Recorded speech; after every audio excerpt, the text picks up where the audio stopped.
Este é o Azul. A justiça climática está cada vez mais na ordem do dia. É preciso mais ação para não deixar ninguém para trás. Mas já podemos reivindicar justiça climática nos tribunais?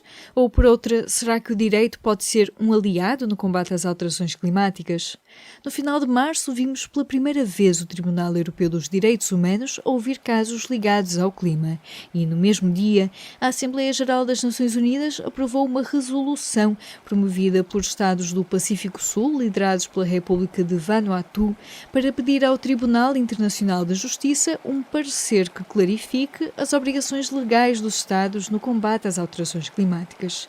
Mas o que é que isto quer dizer? Eu sou a Aline Flor e este é mais um episódio do podcast do Azul, o projeto do público sobre ambiente, crise climática e sustentabilidade. Para nos guiar por este tema um pouco complexo do direito e do clima, vamos ouvir Armando Rocha.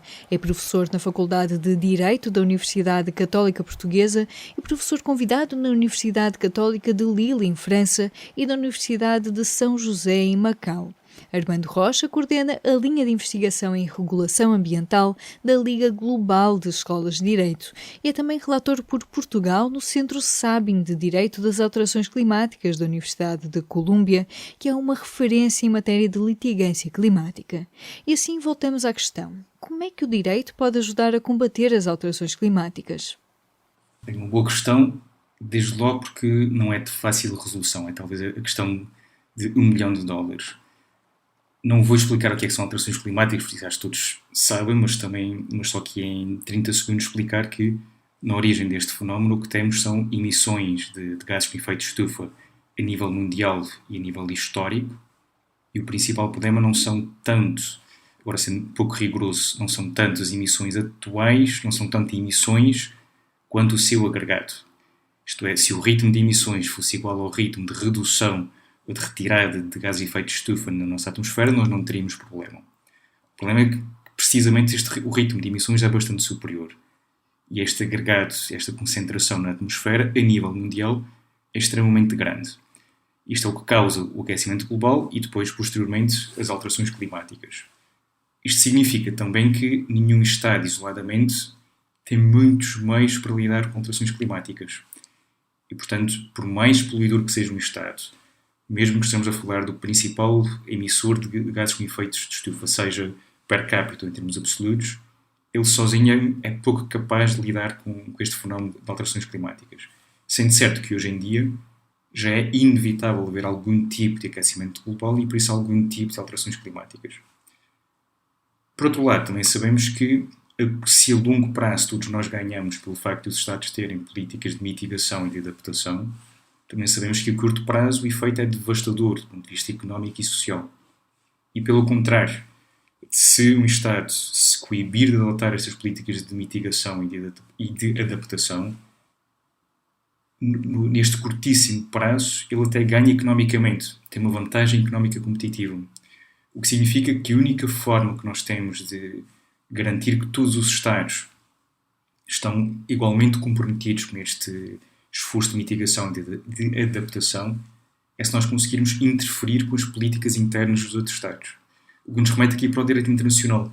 O direito internacional em concreto é uma forma em que nós podemos tentar obrigar todos os Estados a estarem igualmente empenhados no esforço de mitigação e de adaptação. O problema de base é que o direito internacional hoje em dia ainda funciona muito com base no consentimento do próprio Estado. Os Estados têm obrigações se quiserem. Não é totalmente rigoroso, não é uma afirmação que possa fazer em termos absolutos, mas é quase.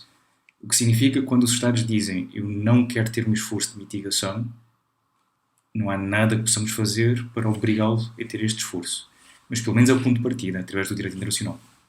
Já agora para dar alguns exemplos concretos, não sei se, por exemplo, podemos usar e até a diferença, não é, entre, por exemplo, o protocolo de Kyoto, que depois, por exemplo, os Estados Unidos não se comprometeram com aquelas metas, e agora, por exemplo, o Acordo de Paris, em que houve um grupo maior de países, entretanto os Estados Unidos também andaram ali um pouco às voltas, mas, ou seja, seria este o tipo de acordo que estamos a falar? Há 3 tratados internacionais sobre esta matéria, uma Convenção 4 sobre alterações climáticas 1992, mas que basicamente não tem grande conteúdo obrigacional. As obrigações jurídicas existiam no Protocolo de Kyoto, mas que apenas abrangiam um número muito reduzido de Estados, e verdadeiramente não... Era um bocadinho estranha até a lista de Estados que estava vinculada. Os Estados Unidos retiraram-se, o Canadá, quando percebeu que ia estar em incumprimento, acabou também por se retirar do Protocolo de Kyoto. O Acordo de Paris é aquele tratado onde existem mais obrigações jurídicas e são universais no sentido de todos os Estados têm-nas. Não há nenhum Estado que esteja excluído hoje em dia do Acordo de Paris. Mesmo os Estados Unidos tiveram aquele período de saída durante a presidência de Trump, mas a verdade é que hoje em dia todos estão sujeitos ao Acordo de Paris. Qual foi o segredo para se conseguir esta vinculação a nível universal?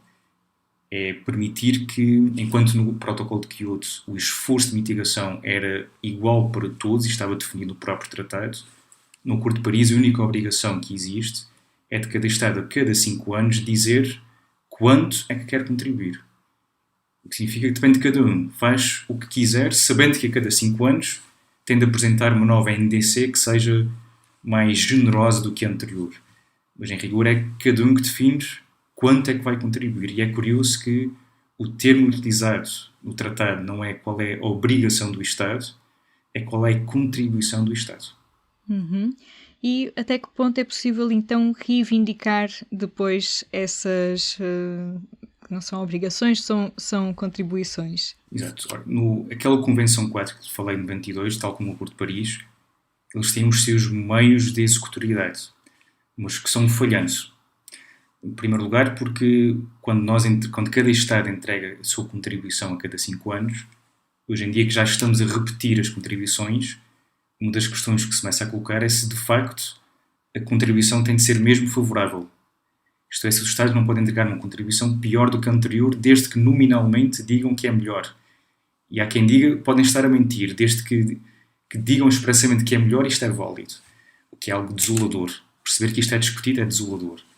Ao lado deste órgão executivo que recebe as contribuições, há uma cláusula sobre que tribunais é que são competentes para garantir o enforcement do Acordo de Paris, tal como da Convenção 4. São duas disposições diferentes, mas têm o mesmo regime.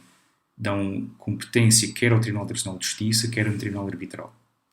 Qual é o problema? É que eles só têm competência se cada Estado, no momento da ratificação, aceitar a jurisdição dos dois. Ora, do Tribunal Internacional de Justiça, apenas os Países Baixos aceitaram a jurisdição, o que significa que é impossível haver um caso porque não temos sequer duas partes para haver um conflito.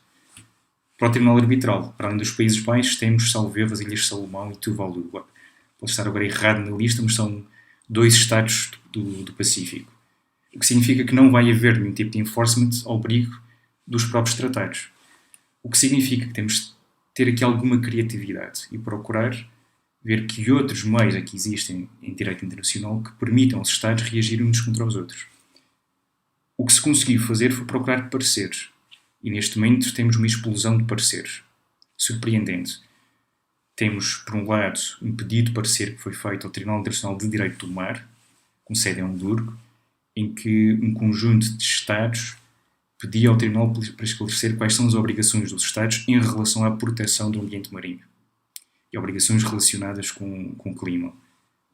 É um processo que está neste momento em discussão. Provavelmente o Tribunal não vai ter jurisdição e por isso não vai emitir um parecer, mas foi uma hipótese que se conseguia uma alternativa, procurar-se outro tribunal. E ao lado deste pedido, um conjunto de Estados do Pacífico liderou este processo na Assembleia Geral das Nações Unidas para pedir um parecer ao Tribunal Internacional de Justiça. Isto porquê? Porque o Tribunal Internacional de Justiça, ao lado da sua competência para decidir litígios entre Estados, pode sempre emitir pareceres desde que tenham sido pedidos por órgãos das Nações Unidas, desde logo a Assembleia Geral. E foi isto que sucedeu. Os mesmos Estados, sabendo que não podiam processar outro no Tribunal Internacional de Justiça, conseguiram formar uma maioria na Assembleia Geral para pedirem este parecer. E ao lado destes pareceres depois aparecem as questões de direitos humanos. Porque há neste momento um pedido de parecer no Tribunal Interamericano dos Direitos Humanos e há vários casos, estes sim, de disputa perante o Tribunal Europeu dos Direitos Humanos, em que a reação é exatamente a mesma. É perante a impossibilidade de irmos ao Tribunal Internacional de Justiça ao abrigo do próprio Acordo de Paris, será que não posso dizer que os Estados, ao não se adaptarem ou ao não reduzirem emissões de gases com efeito de estufa, se não estão a violar direitos humanos básicos, como o direito à vida, à propriedade, à integridade física, à saúde, etc. Há um termo, digamos, de jargão jurídico que é a justiciabilidade, não é? Que é esta capacidade de eu resolver, não é, o meu problema, pronto, através do sistema jurídico, não é? De fazer valer os direitos que temos. O direito, digamos, a um clima estável, não é? Como, por exemplo, o ambiente saudável, não é? Que é o que, por exemplo, está na nossa Constituição. É justiciável ou então ainda temos, o que o resumo disto também é que ainda temos um longo caminho pela frente? Uma excelente questão e também de difícil resposta, porque todos nós conseguimos intuir o quão importante é que é para nós termos um ambiente sadio, o quão importante é que é para nós termos um clima estável e uma atmosfera saudável. E por isso temos algumas constituições que protegem não apenas o ambiente, mas também o próprio clima e estabilidade climática, poucas. A resolução de julho passado da Assembleia Geral das Nações Unidas sobre um direito ao ambiente sadio que inclui esta dimensão climática. E eu julgo que é muito fácil fazermos a ligação. O próprio Tribunal Interamericano dos Direitos Humanos, em 2017, salvo erro, fez precisamente esta relação entre direito a um ambiente sadio e estabilidade climática. O problema é saber quais são os direitos que, em concreto, se consegue retirar deste direito mais genérico de proteção de um ambiente sadio e até que ponto é que nós podemos ir a um tribunal e pedir a sua execução. E daí esta expressão de justiciabilidade, que é um termo muito anglo-saxónico, mas que é muito autoexplicativo também. De facto, não nos vale de nada, enquanto cidadãos, termos um direito a um ambiente sadio se depois ele não é respeitado e nós não temos vias de garantia. Isto tem sido questionado e até disputado. Isto é, quando temos particulares ir ao Tribunal Europeu dos Direitos Humanos, ao abrigo, direito à vida, o direito à proteção do domicílio, integridade física, dizendo a inação dos Estados em matéria climática põe em causa os meus direitos humanos, o que estamos a fazer é disputar a não justiciabilidade destes direitos e a tentar obrigar os Estados a agir. O problema de base é sempre o mesmo, então, da parte do Tribunal. Se este direito não é justiciável, o que é que o Tribunal vai dizer? O Tribunal só pode emitir uma sentença, só pode decidir se tiver um conteúdo decisório, se conseguir de facto, ao abrigo deste direito ao ambiente, dizer algo muito concreto contra aquele Estado. Neste momento, a principal via que tem sido testada, no âmbito que se designa litigância estratégica, é tentar explicar que os tribunais também têm uma função sociológica simbólica.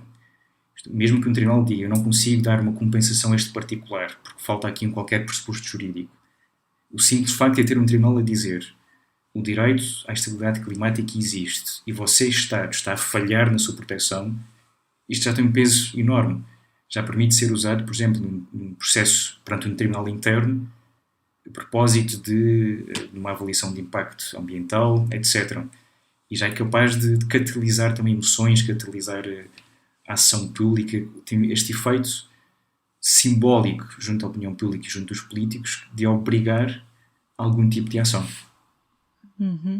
É interessante que muitas vezes nós codificamos também o que é que nós temos ou não temos direito consoante o que está ou não na lei, não é? Como se só o que está na lei fossem os direitos que nos assistem, mas depois o que o professor está aqui a dizer é também o outro lado, que é nem tudo onde a lei ou os tribunais não chegam, não quer dizer que não possa haver este peso também simbólico ou até de não sei se pode aplicar a expressão magistratura de influência. Mas é precisamente isso. Pode falar um pouco sobre o que é que neste momento são as grandes questões que se colocam? Esteve a falar também delas, não é? Aqui sobre as limitações dos tribunais, mas quais são as vias que neste momento estamos a olhar na comunidade jurídica? Poucas, e daí a necessidade da criatividade, que é muito contraintuitiva por um jurista, porque nós juristas, e falo desde logo por mim, e não dos meus colegas, nós somos treinados para termos um pensamento muito enclausurado no seu próprio, muito circular sua própria argumentação. E temos muito esta tendência a olhar para o direito como aquilo que está escrito e para as opções de execução conforme aquilo que é mais ou menos claro para toda a comunidade. Agora estou sendo muito pouco rigoroso na linguagem, mas também de uma forma propositada. E verdadeiramente o que temos aqui é uma falha sistémica no próprio sistema jurídico, se por levar aqui a redundância. Não é apenas o Estado, do ponto de vista de políticas públicas, que está a falhar, é também o direito que não encontra uma resposta para este tipo de problemas. O direito internacional não as tem, o direito na União Europeia também com muitas limitações, os direitos internos, por mais que haja acórdãos como existem dos tribunais neerlandeses, do Tribunal Constitucional Alemão, a verdade é que tem havido muito pouco resultado prático destas decisões. Portanto, o momento em que nós estamos é um momento de crise no próprio sistema jurídico, perante um problema que nos afeta a todos, o sistema não dá resposta e não sabemos como é que ele pode dar resposta.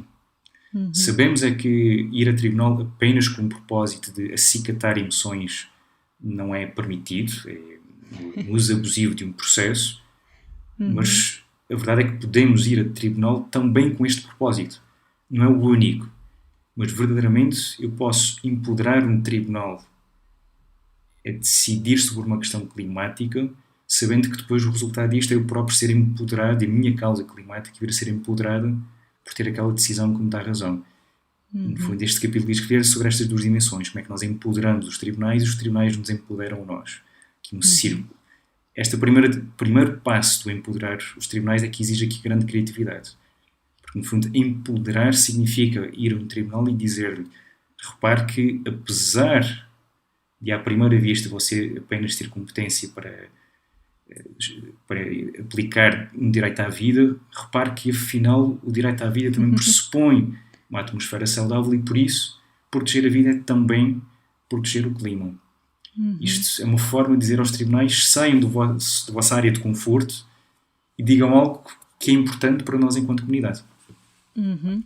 Como estava a explicar também, por exemplo, o Tribunal Europeu dos Direitos Humanos, não é? É um tribunal que trata de direitos individuais, digamos assim, e, na verdade, o direito a um clima estável, a um ambiente saudável, não é um dos direitos que estão na Convenção dos Direitos Humanos, mas através, a professora Carla Amado Gomes até dizia, escreve verde por linhas tortas, não é? Por vezes tem algumas decisões pró-ambiente, mas não porque o ambiente seja um direito estritamente falando, mas porque, lá está, a nossa vida depende justamente disso. Mas se calhar fazia um salto para o caso português, porque não sei até que ponto é que, por exemplo, a nossa lei de bases do clima, que define algumas metas, não é, que o Estado terá que cumprir na redução de emissões, por exemplo, ou também na área da biodiversidade. Isto facilita, digamos, a justiciabilidade para que os cidadãos portugueses, os cidadãos possam reivindicar, digamos, no caso do governo não estar a cumprir as obrigações, que neste caso até não são só as internacionais, são colocadas até internamente? O ajudar ajuda, não ajuda muito, não faz um milagre. Desde logo porque o ponto de partida não é assim tão diferente quanto isto, porque apesar da Convenção Europeia dos Direitos Humanos não ter expressamente uma referência à proteção do ambiente sadio, a forma como escreveu verde por linhas tortas já permite chegar a esta mesma conclusão. E, portanto, não é uma base de partida tão diferente quanto a que nós temos do ponto de vista interno. E, para além disso, está neste momento há uma proposta de um protocolo ao nível europeu para se adicionar à Convenção Europeia precisamente o direito à proteção do ambiente sadio e de gerações futuras. Espero que venha a ser adotado. Do ponto de vista interno, de facto, temos a nossa Constituição e esta Lei de Bases do Clima, mas que tem exatamente o mesmo tipo de problemas.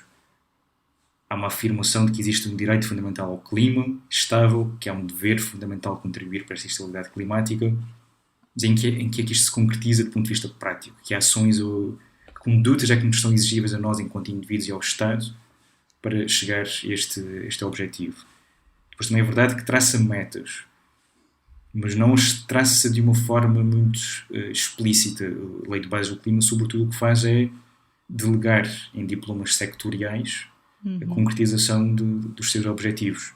Porque, de facto, é no ponto de vista sectorial que nós vamos conseguir falhar neste esforço de mitigação. Este é o grande problema da questão climática, é que, de facto, não há uma via de mitigação que permita resolver o problema.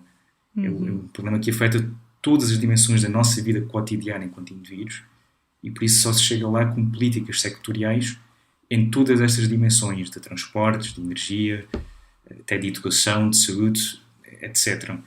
Este é que é o grande drama. É um autor que diz que as alterações climáticas são o Golias das externalidades económicas. Precisamente para dizer isto é tão difícil porque exige tocar em tantos instrumentos ao mesmo tempo que, de facto, uma lei de bases, a única coisa que podia fazer era explicar que vai haver outras leis que vão tentar concretizar este esforço. Pode ajudar no sentido que temos uma afirmação mais explícita deste direito a um ambiente sadio e é possível que se possa construir aqui um argumento de omissão de ação por parte do Estado português, na medida em que não está a cumprir os parâmetros que foram definidos por si próprio na lei de bases. É possível, mas não é um caminho linear. Ok. O professor sempre trabalhou nesta área do direito do ambiente e desembocou no direito do clima, ou como é que chegou a esta área que agora investiga? Gostava de dizer que foi por paixão desde criança, mas isso seria mentir. Foi por mero acaso. Isto, acho que desde cedo que tenho preocupações ambientais em geral e desde cedo tento ter comportamentos ambientalmente adequados e desde cedo que ouvi falar na questão climática, mas confesso que era tal como se calhar muitas pessoas no mundo relativamente dormente em relação à questão climática. Entrei nesta área porque alguém me desafiou a investigar um pouco sobre o assunto e a escrevermos um texto em comum. E foi nesta altura que eu percebi que afinal a questão climática não era apenas uma preocupação, era bem mais preocupante do que aquilo que eu achava. E, portanto, fiz este investimento e passei sugeri na minha universidade que houvesse um curso de Direito às Alterações Climáticas, que julgo que foi o primeiro no país e dos primeiros a nível mundial até. E pude verificar desde a primeira edição desta disciplina um fenómeno que se repete todos os anos com os alunos, que é o da surpresa e depressão logo ao final da primeira aula, que só vai piorando ao longo da disciplina.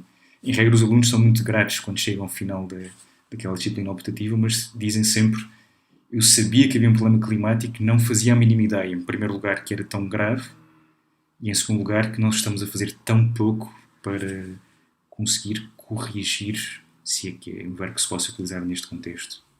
Uhum. E como é que vê também como é que estamos a preparar juristas e advogados e magistrados em Portugal nestas áreas? Porque talvez um problema do próprio país em várias áreas, não é? de ainda não se encarar isto como algo que tenha que ser transversal, na verdade, porque a nossa vida cada vez mais vai ser influenciada pelo impacto destas questões e há todo um trabalho a fazer, não só no sentido de nos adaptarmos a elas, mas também de conseguirmos exigir, não é, esta ação. E há aqui um problema que acho que é importante, do ponto de vista de ferramentas. Há um problema que eu noto nas faculdades de Direito em geral, que é a criatividade, precisamente. Somos muito bons, e em Portugal o ensino de Direito é excelente, é preciso dizer isso, e é excelente em dar ferramentas e em tornar os alunos muito competentes na análise e argumentação jurídica. Não somos, nem em Portugal, nem em sítio algum do mundo, tão bons quanto isto em tornar os alunos criativos e em saírem fora daquela mecânica própria do direito e em tentarem pensar os problemas com outro tipo de abertura de mente e de impacto social. Eu dou um exemplo a propósito de alterações climáticas. Uma das questões que se discute do ponto de vista técnico é se um Estado pode ser responsável, se a sua conduta pode ser considerada ilícita, porque ilícito dá nos pressupostos da responsabilidade internacional, se no momento em que emitiram gases com efeito de estufa há 100 anos atrás, não era proibido. Convenção 4, que não tem um grande conteúdo obrigacional, em 92. Portanto, emissões de 1923 certamente que não seriam ilícitas.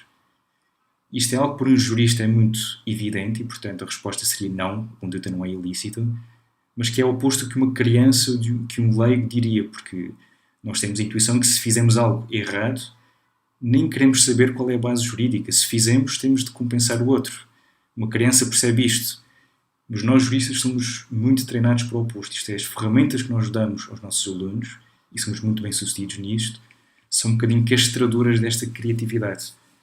E quando temos um problema como as alterações climáticas que desafiam o próprio sistema jurídico, aí temos de ter capacidade de formar pessoas que estejam dispostas a desestruturar o sistema e a tentar reconstruir soluções de uma forma diferente. Uma conversa com Armando Rocha, docente da Faculdade de Direito da Universidade Católica Portuguesa. No site do Azul pode encontrar as notícias sobre o pedido de parecer que a Assembleia Geral das Nações Unidas vai fazer ao Tribunal Internacional de Justiça e também sobre a primeira vez que o Tribunal Europeu dos Direitos Humanos ouviu casos relacionados com as alterações climáticas. Mas agora, outras notícias. Em Portugal, a empresa Ambicare Industrial, que desde 2003 trata dos resíduos das lâmpadas fluorescentes, vai desistir do negócio. Para perceber a importância disto, podemos lembrar que no interior de cada lâmpada fluorescente existe mercúrio, um elemento tóxico para o ambiente e para os humanos, que tem que ser estabilizado antes de ir para um aterro sanitário. A Ambicare faz esse tratamento, além de separar o metal e o vidro para enviar para os recicladores finais. Mas em abril a empresa vai deixar de tratar as lâmpadas, o que significa que Portugal vai perder a entidade mais experiente no tratamento deste tipo de resíduos de equipamentos elétricos e eletrónicos. Para saber mais sobre as implicações desta mudança, leia o trabalho de Nicolau Ferreira em público.pt/azul.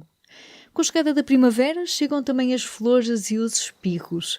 A época de alergias está assim a ficar mais agressiva e as alterações climáticas têm um papel nisso.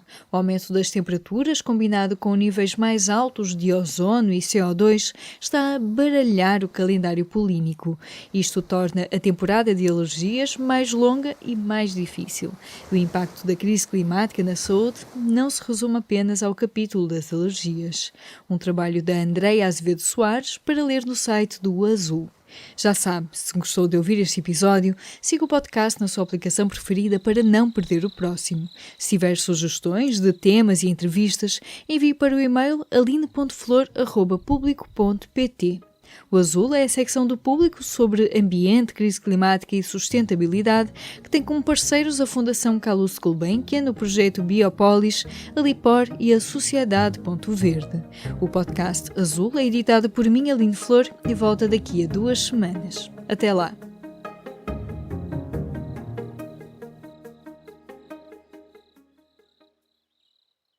O Público fica no ouvido.